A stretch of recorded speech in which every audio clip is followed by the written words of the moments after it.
You all got a copy in your bag, and I was pleased to see many people diligently reading it before our speeches commenced this morning. It provides a clear plan of action for the next 5 years through 26 fully funded new initiatives. Across the bilateral relationship, Australia is investing a historic 1,500 crore rupees towards new collaborations with India.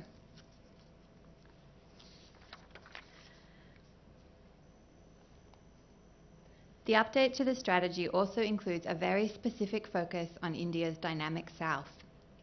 We recognise that the economic development, human capital, and attractive investment climate in southern states like Telangana mean the south is where we need to be. To make sure we have enough resources to adequately service the south, we'll be opening a new Consulate General in Bengaluru.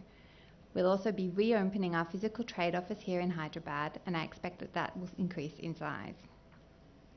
I'm now going to quickly cover some new announcements in sectors of greatest interest to Telangana.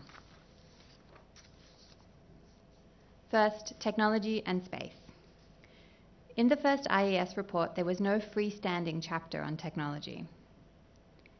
In the update, the prominence of technology in our bilateral economic relationship has been elevated and duly recognised. Here in Hyderabad, we want to encourage technology linkages at every stage from cyberspace to outer space. We have a cyber grants program to nurture those linkages, and I'm pleased that WeHub has been one of our early awardees. To ensure that international rules and norms governing cyber and critical technology evolve in line with our mutual interests, we'll also be establishing a Centre of Excellence for Critical and Emerging Technology Policy. Furthermore, we're excited to have a dedicated stream of 144 crore rupees of government funding for space collaboration with India. We have noted Telangana's space tech framework and congratulate you for being the first state in India to have a dedicated policy like this. To capitalise on the benefits, Australia has already partnered with the Space Federation of India to run industry matchmaking sessions to connect Telangana-based startups with Australia's space ecosystem. Health. Telangana's leadership in the health and pharmaceutical sector is well known, and Australia is pleased with the many connections we have in this sector, be it long-standing research relationships with the LV Prasad Eye Institute or the innovative arrangement which sees Australian medical students from Macquarie University undertaking clinical placements at Apollo Hospital. There's probably no better example of Hyderabad's global leadership in the pharma sector than the role Biological E is playing in the Quad vaccine partnership, something noted in the Quad Leaders Statement. Collectively, Quad countries have delivered over 670 million COVID-19 vaccine doses globally. COVID-19 also drove the uptake of digital health services in India as it did around the world, and supercharged a focus on the manufacturing of medical devices. We think there is a lot more that can be done between Australia and India in those areas. To assist, we are currently finalising an MOU between Australia's Therapeutic Goods Administration and India's Central Drug Standard Control Organisation. Ladies and gentlemen, there's no finish line in a bilateral relationship. There's always more we can do, but we do reach the finish line of my speech. So I hope that from our discussion today, you take away 2 key messages. First, that there has never been a better time or a stronger outlook for Australia-India relations. And second, that the Australian government is serious and committed to investing what we need to do to generate further linkages. I look forward to working with you to take Australia-India relations to new heights. It's now my great pleasure to introduce one of the most dynamic politicians anywhere in India, a real asset to his state and a great friend of Australia. Minister KT Rama Rao is Telangana's Minister for Information Technology, Electronics and Communication, Municipal Administration and Urban Development, a complex and high-profile portfolio that matches very neatly with what we hope to achieve in Australia-Telangana relations. Ladies and gentlemen, please welcome the Honourable Minister to deliver his special address.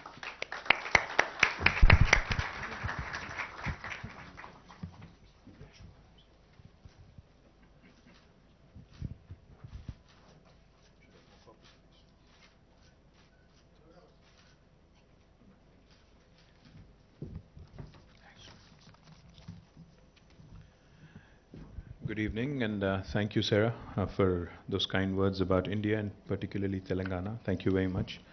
My Principal Secretary, Jayesh Ranjan, to all the distinguished gathering here, and to all the members of Australian Consul General's office in Chennai. Thank you very much for this event today. Thank you, to also refer some of our best.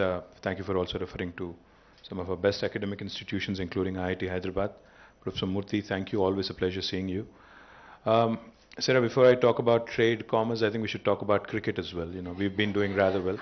I think it was. So I would say, Australia, India, I think we share a lot of things in common, one among which, of course, is cricket. It's a passion, it's a religion in India. And I don't think Indians have ever played better cricket than when we do against Australia. I think one of our own homegrown boys, VVS Lakshman, I think his best innings and some of his best knocks have been in Sydney, have been in Melbourne, have been on the land of in Down Under, and we just take a lot of pride in the way Indians have evolved, especially in cricket over the last few years, and I hope that our dominance over Australian cricket continues, no matter what happens in trade and commerce, no matter what happens in economics. I think it's important for Indians, to feel good about cricket. So thank you. And Sarah, I also wanted to tell you, we are the best city in South India. So since you're in Hyderabad, you mentioned Bangalore and Chennai, which are of course also close to my heart. But I think, not me, but Mercer keeps telling every year from 2015 onwards till now, for the last 5 years in a row, that Hyderabad is a city among all Indian cities, not just South India, as the city with the best quality of living. So therefore, you should seriously consider setting up a consul general right here in our city, because you have the United States, whose consul's office, in fact, issues the largest number of visas in the entire world, not India. In fact, student visas from Hyderabad are the highest in the world for the United States. I'm pretty sure that UK is not very far behind, and we have a shared history with UK, as we both know. So I would suggest very strongly, and I see Michelle here as well, looking after trade, and we had met recently as well. I suggest very strongly that, along with Bangalore, of course, Bangalore is a good city, you also consider and propose to your government to set up a Consul General's office in Hyderabad. I think that would really help. But I'm delighted with what you've just mentioned. I've been a very strong proponent, very strong advocate of one thing. Whenever I meet any investor, any prospective investor, I keep telling them, I keep reminding them that when they talk of India and investments in India, I remind them that there is no one India. This notion of one India is actually a fallacy, because India is a heterogeneous, complex, a very diverse nation. Of course, we are all Indians first, without a question, and then with respect to our sub-identity as a state, and then as a Telugu, etc., etc. But the fact is, when it comes to doing business in India, it depends on which port of entry, which gateway you choose to work or to enter India. For instance, if an Australian firm were to enter India through Hyderabad, their experience would be drastically different compared to entering through another state. I would not want to name names, but most certainly I'll tell you that this would be a very different experience.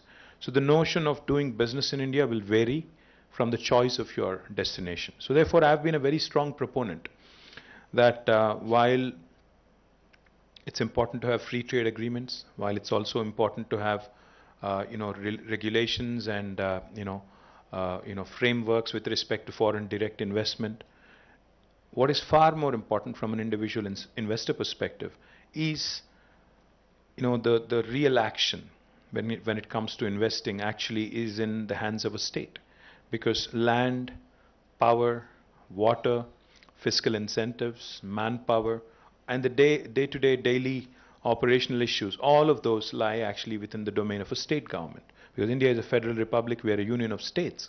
So therefore, my humble appeal to the Australian government through you, and Australian investor community through you again, is that you need to engage bilaterally, directly with the states. While it's important to be engaged at New Delhi's level, but what's equally important is to actually engage directly, bilaterally with various states.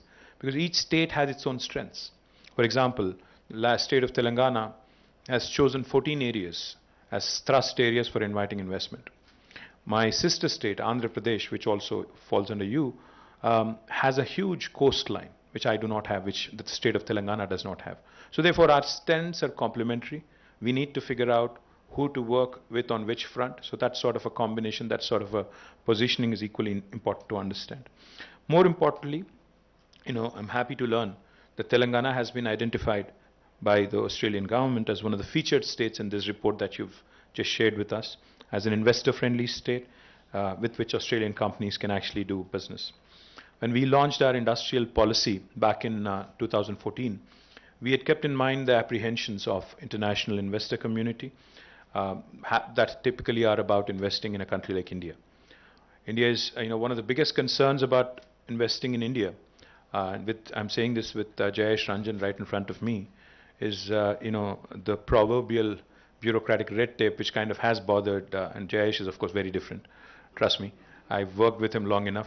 I think if every bureaucrat in India was like Jayesh, it would have been a very different India. I mean, that's a different story. But the proverbial red tape that everybody frets about when it comes to doing business in India is something that we had in mind, and that is something that we wanted to address with this policy. So the industrial policy that we brought in 2014 confers upon the investor a right to self-certify, which no state in India will actually offer you.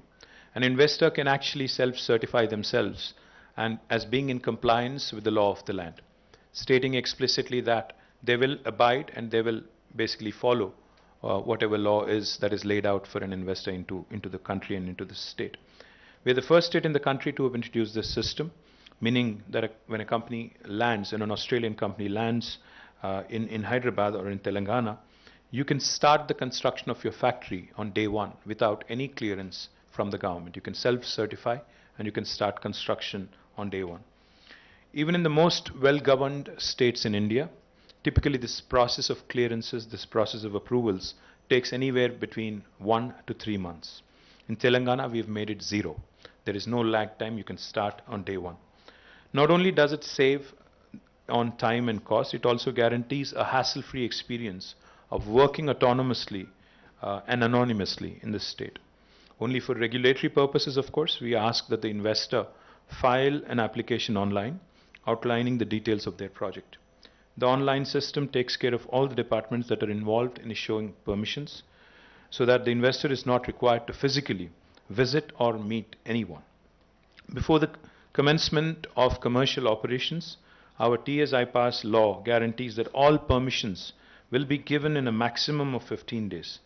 If, due to any eventuality, we are unable to meet the 15-day window, the law also has a provision of deemed approval. So it's an approval by default. So no individual can actually hold on to any clearance without any possible solid explanation. What this does is essentially it takes out the individual from the decision-making process. It institutionalizes that process, I think, which is extremely important. It takes out a person from that process and creates a process which kind of supersedes a person or an individual. So for instance, even if my principal secretary or a commissioner of industries, or even me for that matter, a minister, is shifted to another post, or even if there is a change of guard, what remains is the process. What remains is the institution. I think individuals are temporary, institutions are permanent. That's what we've made a conscious decision around. And let me also add, there's another feature in the law that upholds the government accountable for its promises. In case any official is found to have delayed the approval beyond the time stipulated, which is the 15-day window, he or she is finalized a sum of rupees 1,000 per day for the number of days for the delay. I'm happy to share with you also that the progressive TS-IPAS policy has been implemented successfully in more than 19,000 cases over the last 8 years, bringing almost $35 billion worth of investments, and has created a potential of 1.6 million jobs directly. More than anything else, the most satisfying indicator of all has been the fact that 24% of our investments have been repeat investments. Now this is important because only when, governments are very good at laying the ground rules and inviting new investments. But we tend to forget, once an investor is landed into a state, we tend to forget that they can be our biggest brand ambassadors provided we handle them well. This is something that we have not forgotten, and therefore today we have more than 24% of our investments in the last 8 years coming in as repeat investments. Let me just give you an example of one specific personality, one specific investor, a gentleman called Sandeep Somani, who heads HSIL, Hindustan Sanitary Inware Limited, had one factory before the formation of Telangana. Today he has 8 factories. So he has added 7 more factories in the last 8 years. So which goes to show you the kind of confidence investors have in the state of Telangana. The more important thing, is we've identified, like I mentioned, 14 thrust areas which are priority for us in terms of seeking our investments. We have chosen these areas very carefully. Some of these areas are where we already have a strong manufacturing legacy, like the life sciences sector. You talked about biological E and the role they've been playing with quad vaccine. I'm proud to share with you, Sarah, it's not Bangalore or Chennai or Pune, but it is Hyderabad, which is the vaccine capital of the world. We manufacture 9 billion doses of vaccines every year, human vaccines. That makes us 33%, that accounts to 33% of human vaccine production. And life sciences is one of our very, very important sectors. In fact, I keep saying this and I can't say it enough. Hyderabad is that beautiful melting pot where the north of India meets the south of India. Hyderabad is that melting pot where biology meets technology. Hyderabad is that melting pot where life sciences marries data sciences. So this is brilliant because I think the possibilities of these intersections are something truly where you're only limited by your imagination. So therefore, I think this is the right time basically to look at life sciences and emerging healthcare technologies and innovation that's happening in these areas. There are other areas, of course, like food processing, textiles, which can be large employment generators, especially in rural areas. And in fact, we think on scale. When we launched the textile park in Warangal, Kakatiya Mega Textile Park, it was and it still is India's largest textile park in about 1,300 acres.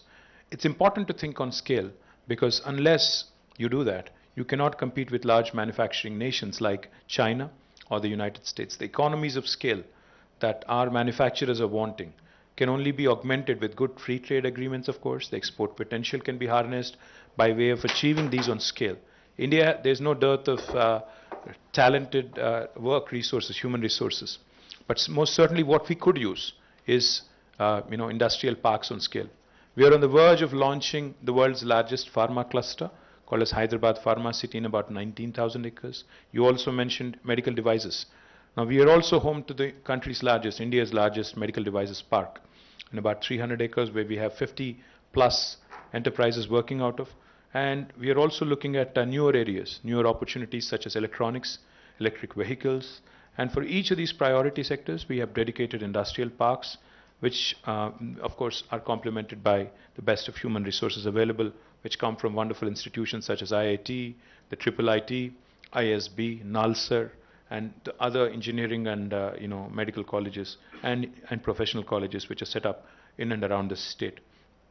And I'd also like to point out very quickly, we have a very professional unit in our Industries and Commerce department called as the Invest Telangana, in which we have taken young professionals having domain experiences from the open market to work for the government.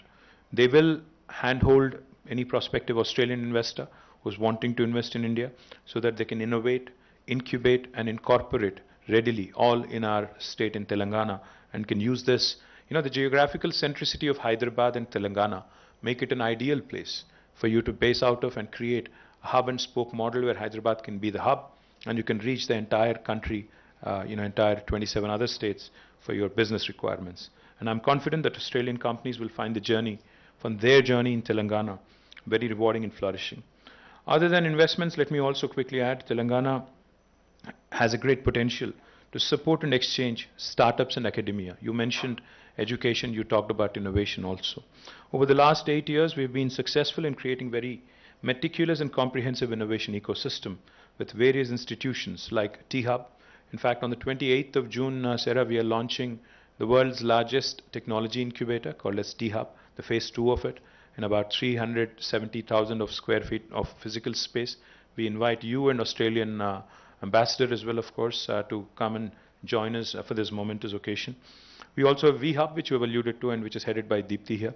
VHub has been a great partner to the Australian government. We had your High Commissioner here, who was also kind enough. Barry was here. He had supported us in our various initiatives. T-Works again, India's largest prototyping facility, will be unveiled soon. Telangana Academy for Skills and Knowledge Task is an important institution for us to harness the wonderful talent that we have in Telangana. TSIC, the Telangana State Innovation Cell, with the Chief Innovation Officer, is again an enterprise that believes in catching our youngsters at a very young age and grooming them as potential entrepreneurs. Now, RICH is the last institution that I'll mention, Research and Innovation Circle of Hyderabad, which basically tries to bring about a synergy between the academia, the wonderful institutions we have. We have wonderful scientific labs we have in Hyderabad, such as the CCMB, IICT, CFTRI, we have NGRI, we have several others, NIN. All of these, working in tandem with industry is what makes the ecosystem very special. Many young entrepreneurs have received incubation and acceleration support through these institutions, and today they're already, they're ready to deploy products and solutions that can work in Australia quite well as well. Innovation has to be a two-way street. We have to have young innovators from India exploring down under in Australia, and vice versa. We want Australian innovators and youngsters to come to India to explore the large Indian market, and we can facilitate that through the gateway of Telangana. At the same time, like I said, we would love to see more and more collaboration between Australian institutions, academic institutions, and Indian Telangana's brilliant educational institutions. We're working on certain plans to set up a world-class life sciences university. In fact, the last 10 days I was in UK, and I was also in Davos at the World Economic Forum. We've had the privilege of interacting with academicians and top-notch research scholars both at Oxford and King's College in London. In fact, King's College has come forward and they have entered into a memorandum of understanding with us on the Life Sciences University. We already work with Cranfield University of United Kingdom on the aviation ecosystem. So we are always looking for partners who can potentially come forward, partner with the local government here, and establish a truly world-class institution which can offer more and more opportunities to our youngsters. So we look forward again to identify suitable partners from Australia. We've had a preliminary discussion when we were here about 15 days ago with Michelle and a few of your other colleagues who are here from Australia. And I'm once again, of course, looking forward to more and more collaboration on the education front. We are delighted once again, and we thank you. I thank you on behalf of my government for having identified Telangana as a prospective and a state with good potential to do business in India. I would request, of course, you to consider organizing some more webinars for our entrepreneurs, because I see FITAPSI and others among the gathering here. I would request you to work with our team here, our entrepreneurial ecosystem here, to organize more of these events so that they familiarize themselves with the various opportunities in Australia, and look forward to more road shows as well, so that we can actually have our entrepreneurs talk and interact directly with their Australian counterparts. Thank you once again for visiting Hyderabad, but I would rather have you stationed here and open a consul's office. Thank you. Jai Telangana, Jai Hind.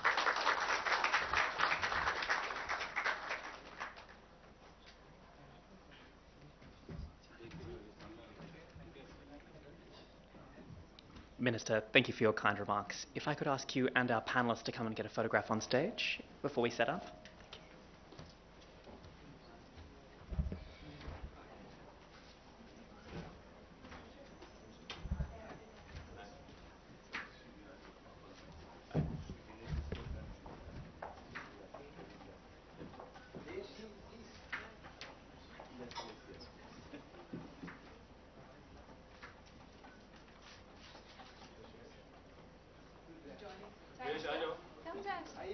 Don't play hard to get.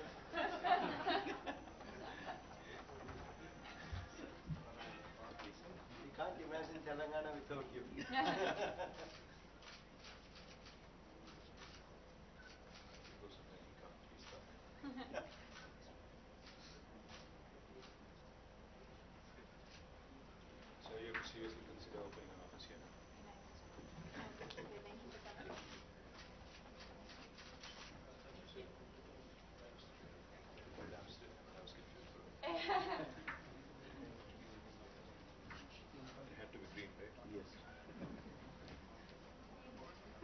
Thank you, sir.